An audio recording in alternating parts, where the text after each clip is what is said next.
This is the first in the triptych because it's the first I painted, and they're in the order that I painted them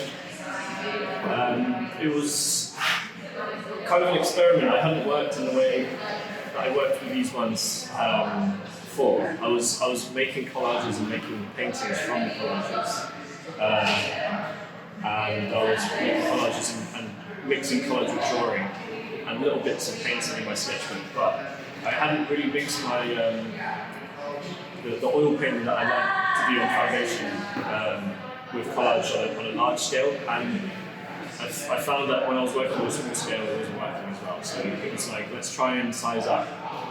And instead of just collaging paper onto the painting, I decided to collage the painting itself. So it's textural, there's a lot of different layers of fabric which I've painted and then glued onto the canvas. Some of the figures are glued on and some of them are just painted on top of everything underneath, so they overlap bits of paper, they overlap bits of cloth. And there was no real plan beforehand what the painting would look like or the composition even. I was just getting clips of paper and photographs and drawings away and just holding it and painting from it. So the painting sort of made itself organically. And in that way it was an intuitive process, what imagery I was using. Again, it wasn't planned. I made these paintings the same way I make all my collages, which is to sort of just try and not be cerebral about it, just feel the imagery, feel which feels right, and then leave the sort of the understanding till later, once the painting's finished. But the imagery in them is imagery that shows up in a lot of my work. So there's lots of religious imagery, lots of imagery to do with science, technology, images to do with war, and sort of other interests of mine, like to do with psychology and history. And sometimes, there's a definite theme to a painting, and a lot of the images tie together really neatly, and people can see that straight away, but sometimes it's a bit more vague. So, as I was saying to you earlier, the men in hazmat suits in this one became quite interesting to people at the beginning of the pandemic. Lots of people were like, oh, this painting is about COVID. It was actually made before COVID really started, before we heard about what was happening in China. It just happened to be relevant, a little bit later on. And it's the same with this figure up here. He's a character from a Boris Mikhailov photograph. Who's a Ukrainian photographer who took pictures of poverty in Ukraine during the Soviet era. So that's kind of relevant to what's happening now. Again, not intentional. It's just when you have lots of narratives going on, sometimes they can mean multiple things.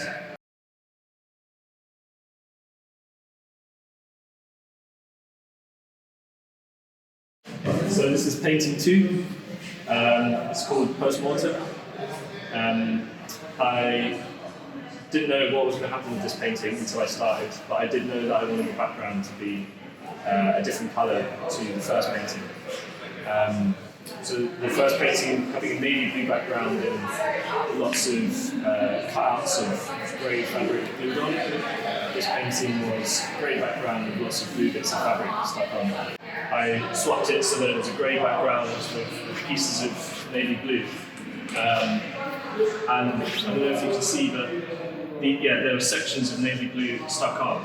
But as the painting progressed, the things I was painting on the top kind of got rid of all of that blue. So a little bit showing through here with the white.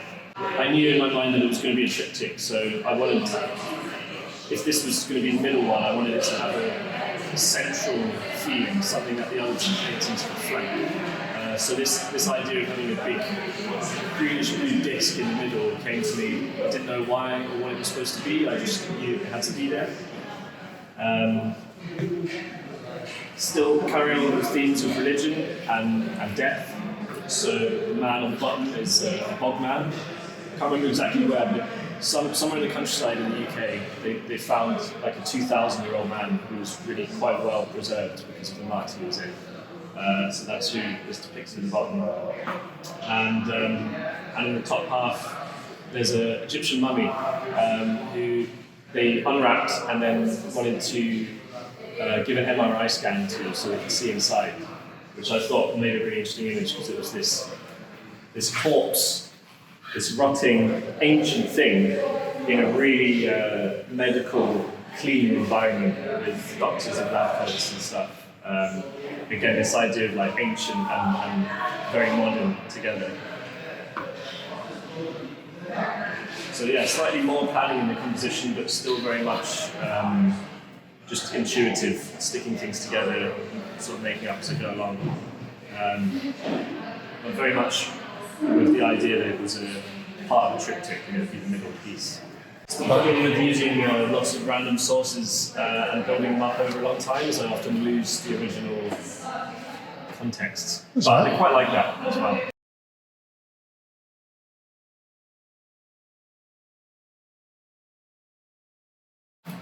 This is the third painting of the triptych. It's called As Above, So Below, a reference to religious ideas. At the time of doing this painting, I was writing my dissertation, which was about relating all religions in history to the concept of like luminous dread. So that was very much in my mind when I was making these works. So there's some obvious religious references, like this is an image of Virgin Mary. It was an X-ray scan of a wooden icon from a Catholic church as part of a series where they were scanning wooden busts of Jesus and Mary and other figures and finding loads of nails in them because people were accidentally chipping away too much and then having to nail more material back on so they could carry on carving. Which obviously is quite interesting. Nails, religious figures, especially in Catholicism, they just made for some great images, and I wondered what it would look like in paint.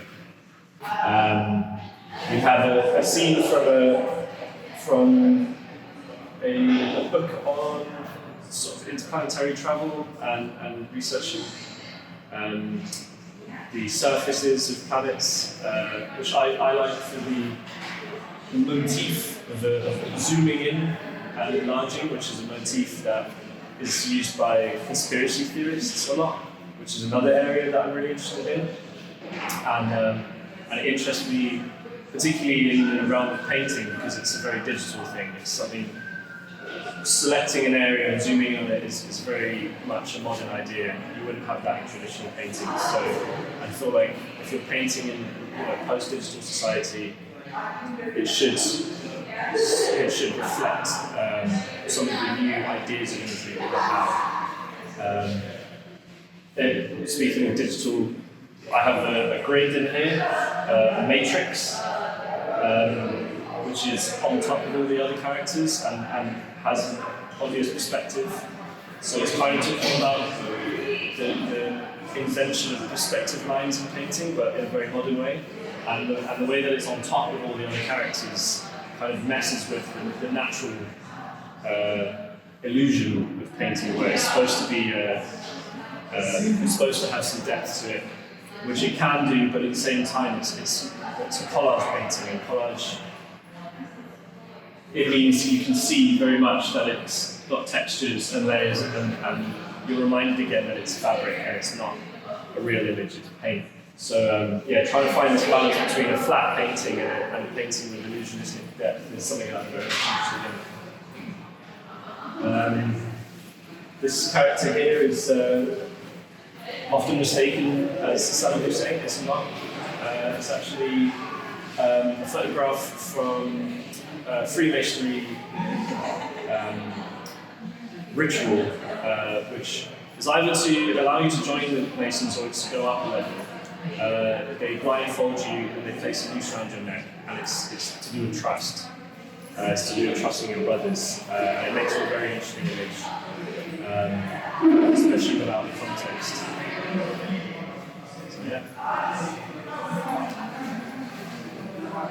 This figure down here, it's a photograph from a series of photographs I found online about the Japanese have a word which I can't remember right now, but it's a Japanese word that roughly translates as no-nuke. In cities like Tokyo, where they're massively populated, and it's a culture of like spending a lot of time at work. Lots of people just don't have family or friends around, and sometimes these people pass away at home, and their body isn't discovered for weeks or months because there's no one checking in on them, and so they reach such an advanced state of decomposition that they almost don't resemble a person at all anymore. And sometimes there's been photographs of the scene once the body's been taken away, and it's just a human-shaped stain on the floor. And I thought there was something interesting about leaving a mark. When in life you were somewhat ignored, in death you leave a mark that reminds people that there was someone there. But also, it's kind of those photographs are very political. It's like a critique of a society that's so built towards being busy and making money that often people get left behind. Together, I was thinking a lot about the material aspects as opposed to the conceptual aspects. So they were an experiment in gluing paintings to other paintings and trying to combine paper imagery and hand-painted imagery, photographs and painting. And they were definitely an experiment in working larger than I was before. And I guess, yeah, if there was themes to combine them, it would be religion, sort of psychology, and violence, I guess. Violence is definitely an aspect that appears in all three. All things that I think are very much interlinked.